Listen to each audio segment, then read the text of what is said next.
আগে ওটিপি? আপনার ফোনে মেসেজে 6 সংখ্যার একটা নাম্বার পাঠানো হয়েছে, ওটা বলুন। কিন্তু স্যার মোদিজি তো বলেছেন যে ফোন করে যদি কেউ আপনাকে ওটিপি চায় তাহলে ওটিপি দেবেন না, ওতে আপনার ব্যাংক অ্যাকাউন্ট খালি হয়ে যেতে পারে। এসআইআর অ্যাপ্লিকেশন ভেরিফাইয়ের জন্য আপনার নাম্বারে যে ওটিপি পাঠানো হয়েছে ওটা আপনাকে দিতে হবে। তাই নাকি? আগে হ্যাঁ। তো স্যার আপনি যে ইলেকশন কমিশনার থেকে বলছেন, কি করে বিশ্বাস করব? বিশ্বাস না করতে পারেন, ভেরিফাই না হলে কিন্তু আপনাকে বাংলাদেশে যেতে হবে। আচ্ছা, সাবধান থাকুন, আপনার সঙ্গে ওটা ঘটতে পারে। কি হবে? এসআইআর ফর্ম ফিল আপ করতে গিয়ে আপনি আপনার মোবাইল নাম্বার লিখেছেন এখানে, তো মোবাইল নাম্বার যে লিখেছেন সেই মোবাইল নাম্বার কেউ মিস ইউজ করতে পারে। হঠাৎ করে আপনাকে ফোন করে বলবে যে আমি ইলেকশন কমিশনার থেকে বলছি, আপনার মোবাইল নাম্বার একটা ওটিপি পাঠানো হয়েছে, সেই ওটিপিটা আমাদের দিন, যাতে আমরা আপনার অ্যাপ্লিকেশন ভেরিফাই করতে পারি। অর্থাৎ আপনার এসআইআর অ্যাপ্লিকেশন ভেরিফাই করার নামে আপনার থেকে ওটিপি চেয়ে নেবে।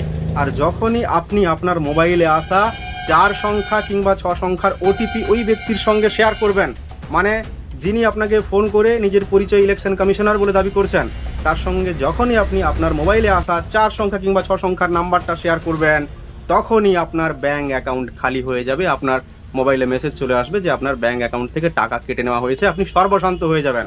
এছাড়া আরও কি ঘটতে পারে? আপনার আধার কার্ড ডাউনলোড করে কেউ তার অসৎ ব্যবহার করতে পারে। একটা কথা সবসময় মাথায় রাখবেন, ওটিপি সম্পূর্ণ একটি গোপনীয় বিষয়, একটি গোপনীয় জিনিস। যার মোবাইল ফোন সে ছাড়া অন্য কেউ জানবে না। যদি কেউ ফোন করে আপনার থেকে ওটিপি জানতে চায়, আপনার মোবাইলে আসা মেসেজে 4 সংখ্যা কিংবা 6 সংখ্যার নাম্বার জানতে চায়, এবং সে যদি নিজের পরিচয় স্বয়ং প্রধানমন্ত্রীও বলে, তবুও তার সঙ্গে আপনি ওটিপি দেবেন না, শেয়ার করবেন না।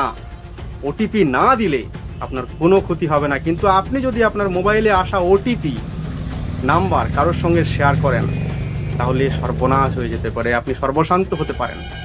হাতে মোবাইল তুলে নেওয়ার আগে মোবাইলের ব্যবহার সম্পর্কে সচেতন থাকুন।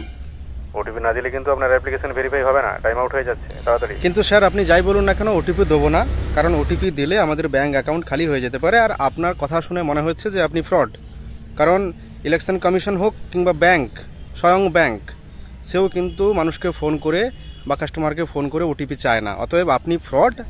আপনার মতো যারা ফোন করে ওটিপি চাইবে তারা সবাই ফ্রড। আপনাদেরকে ওটিপি দেবো না।